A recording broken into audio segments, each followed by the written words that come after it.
आज अंडमान और निकोबार द्वीप समूह सहकारी बैंक ने श्री विजयपुरम स्थित अपने मुख्यालय में एक प्रेस कॉन्फ्रेंस का आयोजन किया।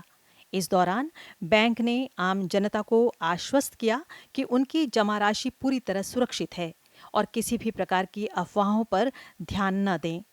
प्रेस कॉन्फ्रेंस में बैंक के नवनिर्वाचित बोर्ड सदस्यों के साथ साथ अध्यक्ष पीजी पॉल और उपाध्यक्ष नंद किशोर सिंह भी उपस्थित थे।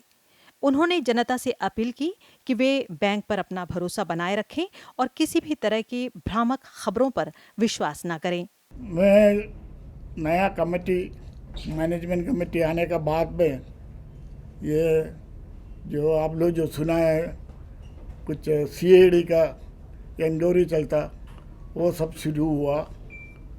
पुराना मैनेजमेंट कमेटी का कोई गलती है करके खबर मिला, इसलिए तो सीएडी इंक्वायरी चलता है। उसी में कुछ लोगों को तो जुडिशियल कस्टडी में रखा है इंक्वायरी का, ठीक से इंक्वायरी होने के लिए। उसमें बैंक की तरफ से पुराना चेयरमैन है, मैनेजिंग डायरेक्टर है, वाइस चेयरमैन है, लोन का एक मैनेजर, ऐसे 4 जन जुडिशियल कस्टडी में है। और प्राइवेट से भी 3-4 आदमी इधर से जो लोन लिया वो केस का संबंध में जुडिशियल कस्टडी में इंक्वायरी चलता है। आप लोगों को सबको मालूम है ये सब का बारे में लेकिन एक पब्लिक के बीच में वो हम लोग का लोन नहीं, इधर का जो अकाउंट ओपन किया कस्टमर है उनका बीच में एक डर आ गया। ये कोऑपरेटिव बैंक डूब जाएगा, उनका डिपॉजिट या पैसा सब चले जाएगा, ये सब खबर थोड़ा सब जगह में हुआ। और बहुत लोग हमसे भी टेलीफोन में बात किया। इसका सही में एक बात बोलने का है, ये जो केस और ये इंक्वायरी चलता उसका वजह से ये बैंक को कोई इफेक्ट अभी नहीं है। लेकिन लोन जो दिया है, बैंक का जो पैसा से जो लोन दिया है वो थोड़ा ज़्यादा अमाउंट का लोन दिया, वो केस में इंक्वायरी चलता है। ये मतलब नहीं है बैंक का पैसा, बैंक में पैसा नहीं है, सब पैसा चोरी हो गया या डिपॉजिटर का पैसा वापस नहीं मिलेगा, वो गलत है। और इसका वजह से ये गलत पब्लिसिटी प्रोपेगेंडा उसका वजह से सारा पब्लिक डर के एक एक ब्रांच से अपना डिपॉजिट विड्रॉ करता। वो एक ही दिन में ज़्यादा लोग विड्रॉ करने से हम लोग का बैंक को भी एक कैपेसिटी है, पैसा बैंक में रखने के लिए देने के लिए एक लिमिट होता, ये अप नॉर्मल लेवल में विड्रॉ होता। उसका वजह से कुछ जगह में कस्टमर का रिक्वायरमेंट का मुताबिक पैसा देने नहीं मिला, क्योंकि तो एक लिमिट में हम लोग पैसा रखता है और पोल बार से पैसा भेजना पड़ता है। ये माफ़ी के कुछ प्रोसीजर है। लेकिन पब्लिक जो डर के या पैनिक होके ये सोच के करने से तो प्रैक्टिकल डिफिकल्टीज हम लोग को बहुत है। दूसरा उसके साथ साथ में बैंक का कुछ लोग या पब्लिक का कुछ पॉलिटिकल लेवल में गलत प्रोपेगेंडा करता है। ये बैंक सब चोरी हो गया, बैंक का पैसा सब चोरी हो गया, ये पैसा वापस नहीं मिलेगा, अकाउंट क्लोज करो, तुम लोग सब अपना पैसा वापस ले लो, ये माफ़ी के कुछ लोग गलत प्रोपेगेंडा करता। ये सब गलत प्रोसीजर है। ये बैंक की वजह से कस्टमर का है, इतना मेंबर्स है, उनका पैसा है। अभी मैं आपको बताता, आप लोग का पैसा का कोई तकलीफ नहीं, आप लोग को कोई तकलीफ नहीं है, पैसा कभी भी मिल सकता। ये एक ही बात हमको बोलने का है। इस जो ज्वलंत मुद्दा चल रहा है अभी जनता के यहाँ आइलैंडर्स के बीच में कि ये बैंक जो बंद हो जाएगा, इसके ऊपर में करप्शन हुआ है, घोटाला हुआ है, इस पे विशेष बोलना ये था कि ये बैंक जो है 1966 का इस्टेब्लिशमेंट है और यहाँ के जो भी आइलैंडर्स हैं और यहाँ के सोसाइटी कोऑपरेटिव सोसाइटी मिल के ये बैंक का गठन किया था 1966 में। उसके बाद में ऑल ओवर इंडिया में देखा जाएगा तो ये बैंक लगातार तरक्की किया है और हमेशा हर साल इस बैंक को अवार्ड भी मिलता रहा है बेस्ट सर्विस के लिए और आपका इम्प्रूवमेंट के लिए, डेवलपमेंट के लिए। हाँ, कुछ प्रीवियस मैनेजमेंट के तहत कुछ लोन वगैरह देने में अनियमितता बरती गई, जो रूल रेगुलेशन का वायलेशन हुआ, ऐसा एक एलिगेशन लगा हुआ है। और कुछ सेल कंपनी के द्वारा यहाँ पे लोन दे के उसको विड्रॉ किया गया है, ऐसा एक एलिगेशन लगा हुआ है।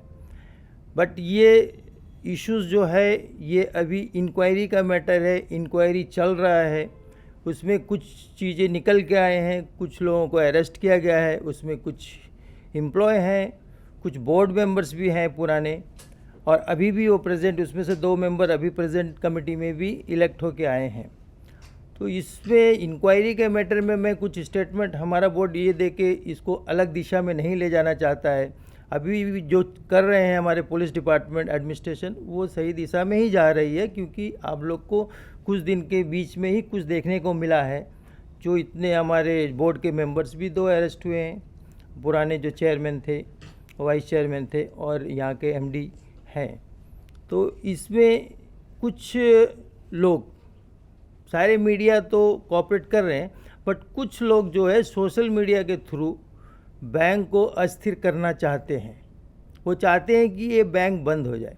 देखिए, बैंक इसीलिए बना था क्योंकि नेशनलाइज बैंक में थोड़े टफ अप्रोचेबल इजी नहीं रहता है, वहाँ में थोड़ा टफ गाइडलाइन वगैरह को फॉलो किया जाता है। और कोऑपरेटिव बैंक है कि कोऑपरेशन से चलता है और जो इजी अप्रोचेबल है कोऑपरेटिव बैंक, इसीलिए लोग ज़्यादा यहाँ पे नियर अबाउट 3 लाख का कस्टमर यहाँ के डिपॉजिटर थे। और किसान, मध्यम वर्ग के, जो मिडिल क्लास के, सब लोग अपना पैसा कोऑपरेटिव बैंक में एक ट्रस्ट के तहत देते थे।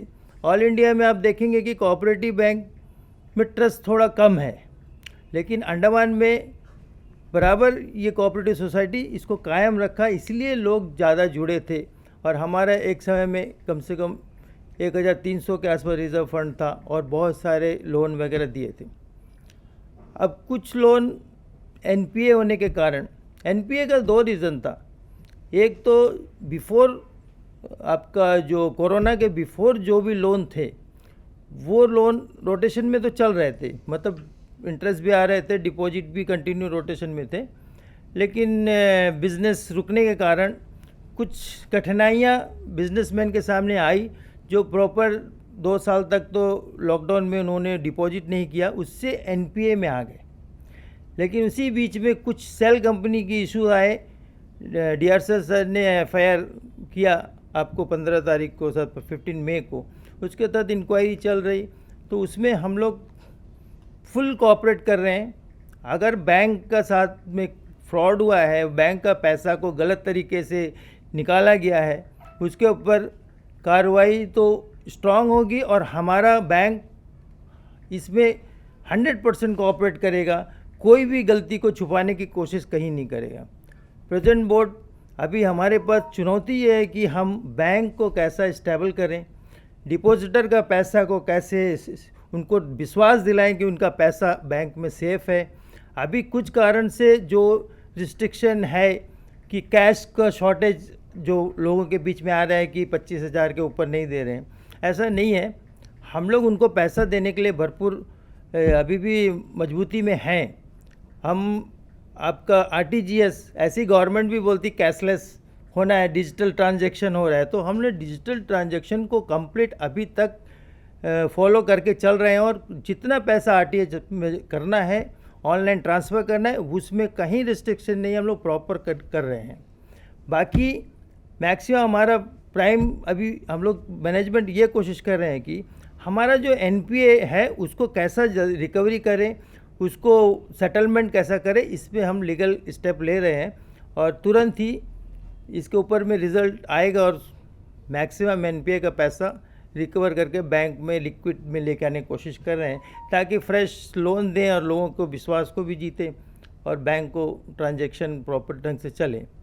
बोर्ड के अन्य सदस्यों ने भी जनता को भरोसा दिलाया कि बैंक की वित्तीय स्थिति मजबूत है और सभी सेवाएं निर्बाध रूप से चल रही हैं।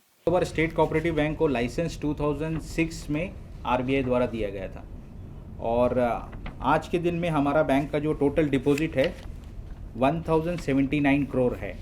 और जितने भी डिपॉजिटर्स हैं, मैं ये बोलना चाहूँगा, ये बैंक के आरबीआई का एक स्कीम होता है DICGC, deposit insurance credit guarantee cover. तो सभी डिपॉजिट आरबीआई के इंश्योरेंस के अंतर्गत कवर है। और जैसा आपने पूछा था, तो रिजर्व्स का एक पॉइंट, स्टैट्यूटरी रिजर्व जो बैंक का है वो अराउंड 85 करोड़ है। बाकी जो मैंडेट होता है जो आरबीआई के हिसाब से CAR कार जो कहते हैं, जिसे कैपिटल एडिक्वेसी रेशियो कहते हैं, वो 9% होना चाहिए, बैंक का है 14.3%। NPA को डाउन करके लाने के लिए हम लोग बहुत स्टेप ले लिया है, करते रहता है जो रिकवरी। और जो लोग लोन वापस नहीं दिया इंटरेस्ट के साथ में, उनका जो मॉर्गेज दिया वो असेट हम लोग डिस्पोज करके वो पैसा वापस लेना, वो 3-4 केस हम लोग फाइनलाइज भी किया। वो सब रिकॉर्ड में आया नहीं जो क्योंकि हुआ है। ये स्टेप हम लोग न्यू बोर्ड स्पेशल इंटरेस्ट लेके अटेंशन देके ये माफी की स्टार्ट किया। हम लोग खाली 1 महीना भी हुआ नहीं है, 30 तारीख को हम चार्ज लिया, तो हम लोग ये शुरू कर दिया। और बाहर से जो आया हमारा डायरेक्टर नॉर्थ मिडिल ले वो लोग सब मिलके अभी भी बात करके निकला है। हम लोग एक टीम इधर से भी कुछ लोग डिगलीपुर तक विजिट करेगा, हर एक जगह में बैंक में वो डिटेल डिस्कशन करके रिकवरी का अरेंजमेंट करने के लिए करता है। इसमें एक चीज़ था सर, जो NPA का जो फिगर है अब नियर अबाउट 500 को या 550 करोड़ जो भी है, इसमें लास्ट 28 को हमारा मीटिंग था, उसमें हम लोग इंडिविजुअल रिकवरी से अच्छा है कि एक प्रपोजल, एक ARC कंपनी होती है जो एसेट रिकंस्ट्रक्शन कंपनीज है, इससे हमारा बातचीत स्टार्ट किया है। हम लोग ये प्लान कर रहे थे कि ये कंपनी एसेट को परचेस कर लेती है, NPA एसेट को, और 2-3% कुछ उनका मार्जिन होता है रख के वो पैसा, लिक्विड पैसा बैंक को दे देती है और वो रिकवरी करती है। तो हम लोगों ने सोचा कि इमीडिएटली बैंक का फाइनेंशियल हेल्थ ठीक करने के लिए रिकवरी फास्ट होना चाहिए। Individual recovery as per SARFAESI act के तहत ही हम लोग बैंक आपका जो भी प्रॉपर्टी, अगर मॉर्गेज प्रॉपर्टी को सेल आउट करते हैं तो इसके लिए इंडिविजुअल में बहुत डिले होगा। तो इसीलिए एक पॉलिसी डिसीजन ये लिया गया कि ऐसे कोई कंपनी जो ARC कंपनी है उनके साथ बात किया जाए और उस प्रॉपर्टी को एक पॉलिसी डिसीजन के तहत उनको सेल कर दिया जाए और उससे लिक्विड मनी जो आएगा, जो हमारे लोन, जो फ्रेश लोन है, जो किसान KYC KRC है समथिंग, किसान KCC लोन वगैरह है, और जो लोगों का पैसा प्रॉपर ट्रांजैक्शन कर सके। तो ये एक डिसीजन हमने लास्ट मैनेजिंग बोर्ड में लिया है 28 तारीख को। अभी सर स्टार्ट हुआ है, हमने डेलीगेट किया है कि एम्प्लॉय को कि इनसे साथ मीटिंग करने के लिए उनकी टीम आती है और उनका टेक्निकल टीम आके एसेस करती है। हमारा 550 अगर बुक वैल्यू अगर NPA है तो उनका टेक्निकल एसेस करके उसके बाद में वो परसेंटेज के हिसाब से वो पैसा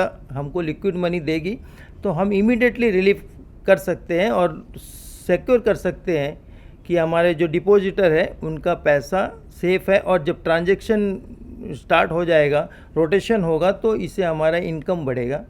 कैश विड्रॉ है, कैश क्या होता है ना सर, हमारे पास में जब डिपॉजिट नहीं आएगा तो कैश शॉर्टेज रहता है। अब कैश जो रिजर्व बैंक रिलीज़ करता है, स्टेट बैंक को देता है, वो इक्वल डिवाइड होता है अपने रेशियो के हिसाब से सारे बैंक को दिया जाता है। तो गवर्नमेंट का भी पॉलिसी है, कैशलेस है, ये ऑनलाइन ट्रांजैक्शन में तो कोई रिस्ट्रिक्शन नहीं है। अब कितने पैसे जितने भी आए कंप्लीट हम लोगों ने ट्रांजैक्शन करके दिया है और अभी भी करते जा रहे हैं। नहीं, कैश का जो है लास्ट मीटिंग में हमने डिसीजन लिया है कि इसको बढ़ा दिया जाए, ताकि उनका अंदर में जो पैनिक है और कुछ लोग जो ये कर रहे हैं कि बैंक को स्थिर करने अस्थिर करना चाहते हैं, तो उनको रोकने के लिए हम लोगों ने मीटिंग में पॉलिसी डिसीजन लिया है कि इसको बढ़ाया जाए कुछ हमने डायरेक्शन दे दिया है अपने ब्रांच मैनेजर को कि इसको थोड़ा बढ़ा दिया जाए। और ऑनलाइन और आरटीजीएस में कोई रिस्ट्रिक्शन नहीं है, प्रॉपर हम लोग सब कंप्लीट कर रहे हैं। ये सरफेसी एक्ट के तहत सर हम लोग इसको डिस्पोज कर रहे हैं। अभी 1-2 प्रॉपर्टी को फाइंड आउट किए हैं, उसको प्रोसेस चल रहा है सर, क्योंकि प्रॉपर्टी सील कर दिया गया, एग्जीक्यूटिव मजिस्ट्रेट के सामने सील होता है, तो हमने एप्लीकेशन दिया है, कुछ प्राइवेट पार्टीज आ रहे हैं, ऑफर आ रहे हैं, ओपन इसको ऑक्शन किया जाएगा। उसके लिए भी हम लोग पॉलिसी डिसीजन ये ले रहे हैं कि किसी प्रॉपर्टी का वैल्यू अगर 10 करोड़ है तो उसको हम लोग ओपन ऑक्शन करके जो पैसा आ जाता है वो पैसा तो हमारा लिक्विड में आ जाएगा। बैलेंस जो अगर 10 करोड़ में एक एग्जांपल है कि अगर 7 करोड़ का अगर हमारा रिकवरी हो जाता है ऑक्शन से, बाकी 3 करोड़ जो बचा है उसके ऊपर में हम लोग क्या सिविल सूट जा सकते हैं। उसका जो गारंटी जो अलग गारंटी देता है उसका भी जिम्मेदारी बनता है कि अगर ये पैसा नहीं देगा तो मैं दूंगा। तो इस पे हम लोग लीगल एडवाइस लेके फर्दर बहुत जल्दी हम लोग कुछ प्रॉपर्टी को डिस्पोज करना चाहते हैं। तो इसीलिए हम लोग ने ये प्रपोजल भी इंडिविजुअल प्रॉपर्टी को डिस्पोज करने का भी पॉलिसी डिसीजन बनाए हैं। प्लस आपको अगर ये कंपनी अगर एक साथ अगर एनपीए का ले लेती है तो उनका तरफ से भी कंपनी से हमारी बात चल रही, पॉजिटिव रिस्पॉन्स है।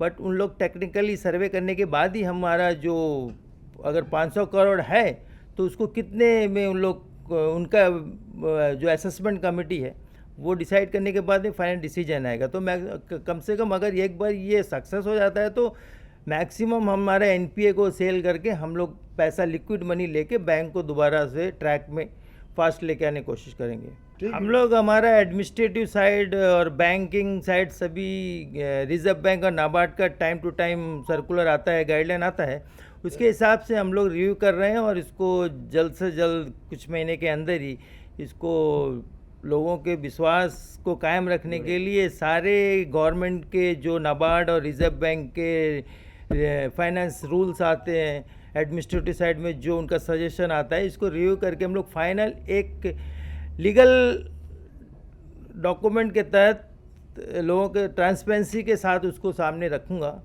नेक्स्ट जब भी हमारा प्रेस कॉन्फ्रेंस होगा। लेकिन जल्द से जल्द ये करने जा रहे हैं कि कोई लोगों के बीच में ऐसा पार्शियलिटी और बेसिकली ये नॉन पॉलिटिकल ऑर्गेनाइजेशन है। प्रीवियसली कुछ देखा गया है कि पॉलिटिकल बैनर में भी यूटिलाइज किया गया था, बट अभी का बोर्ड इसमें हम लोग नॉन पॉलिटिकल, हम लोग किसी न किसी पार्टी से बिलोंग करता हूँ, मैं एक पार्टी से, बाकी मेंबर एक पार्टी से। लेकिन जब कोऑपरेटिव बैंक की बात आता है तो हम लोग का एक ही है कि इसको बैंकिंग के काम जो हो रहा है उसको आगे बढ़ा के, ना कि इसके बैक साइड में और अदर साइड में पॉलिटिकल बेनिफिट उठाया जाए बैंक से। अभी इस क्रिटिकल सिचुएशन में तो हमारा एक ही एम है कि कैसे भी करके इस बैंक को स्टेबल किया जाए, इसका फाइनेंशियल हेल्थ को ठीक किया जाए। इसके लिए हम काम कर रहे हैं और लीगल एक्सपर्ट के साथ में डिस्कस करने के साथ, क्योंकि कहीं ऐसा कोई लीगल मतलब पॉइंट इलीगल काम ना हो जाए, जो वायलेशन पहले हुआ वो वायलेशन ना हो जाए।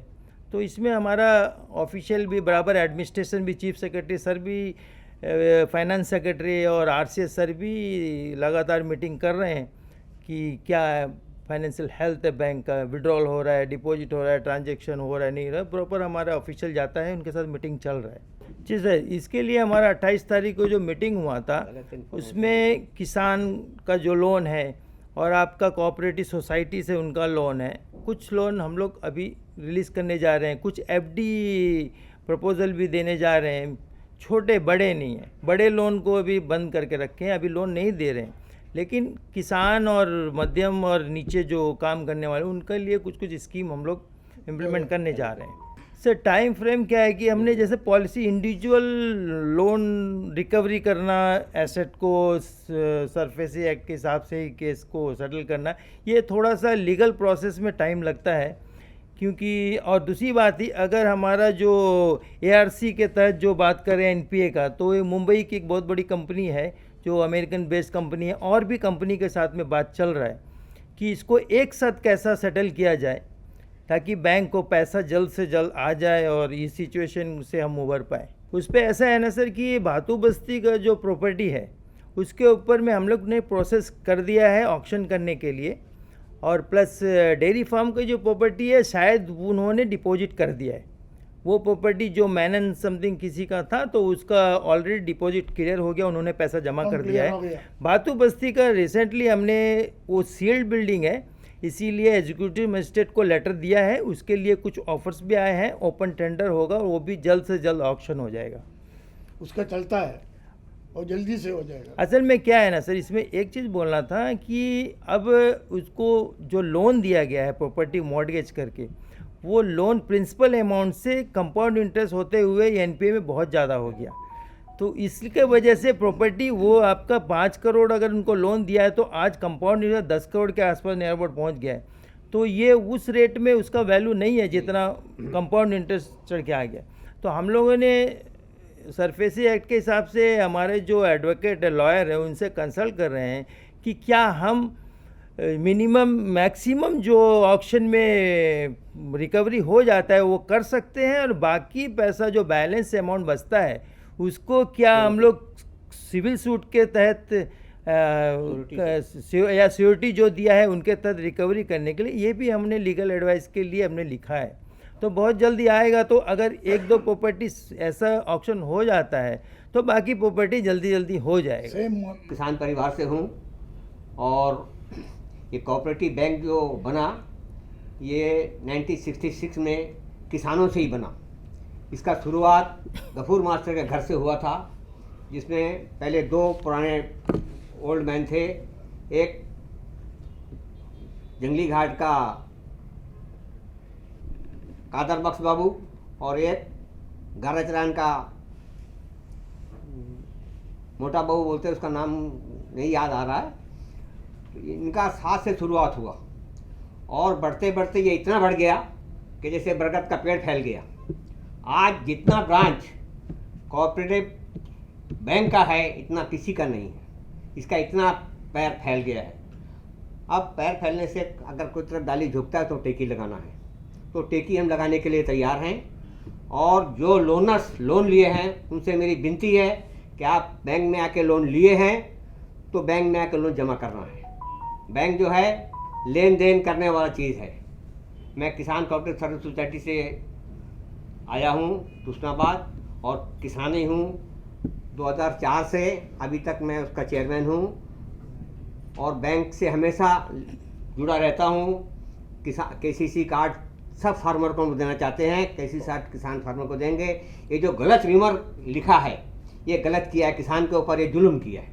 ये सही रूमर देना था कि ऐसा होने से ऐसा होगा, ये गलत रूमर में चले गया। ये गलत रूमर में नहीं जाना चाहिए क्योंकि ये किसान का बैंक है, किसान को आगे बढ़ाना है। किसान अन्नदाता है और अन्नदाता का ऊपर अगर इंजाम लगाएगा तो अच्छा नहीं होगा। किसान ही एक है अन्नदाता जो सब कुछ कमा के हर लोगों को खिलाता है, हर एक चीज़, चावल से लेके नीमक तक किसान ही बनाता है। तो ये जो गलत एलिगेशन पेपर में डाल देते हैं, व्हाट्सएप में डाल देते हैं, गलत डालते हैं। सही तरीका एडवाइस करो। अगर हम कोई गलत में जा रहे हैं तो सही तरीका का एडवाइस हम लोग को दो कि ये एडवाइस से करने से हम लोग बढ़ेगा। बढ़ने वाला एडवाइस करें, गलत वाला ना करें। जो करते हैं वो गलत करते हैं, सही वाला करें। सबसे मेरी यही विनती है। और जो लोन लिए हैं उनसे भी विनती है कि लोन लिए हैं, बैंक देने के लिए नहीं गया, बैंक में आके लिए हैं, लोन बॉन्ड भरे हैं, श्योरिटी बॉन्ड भरे हैं, डिक्लेरेशन भरे हैं। तो उनमें तीनों में बड़ी ताकत है। उसको अगर समझ के अगर लोन दे देने से ज़्यादा अच्छा रहेगा, क्योंकि किसान का बैंक है, किसान को डूबने नहीं देना है। इस प्रेस कॉन्फ्रेंस का उद्देश्य जनता के बीच विश्वास बहाल करना और किसी भी तरह के अनावश्यक डर को दूर करना था। अंडमान सहकारी बैंक ने जनता से अपील की है कि वे किसी भी जानकारी के लिए सीधे बैंक से संपर्क करें और सोशल मीडिया या अन्य स्रोतों से फैलने वाली अफवाहों पर ध्यान न दें।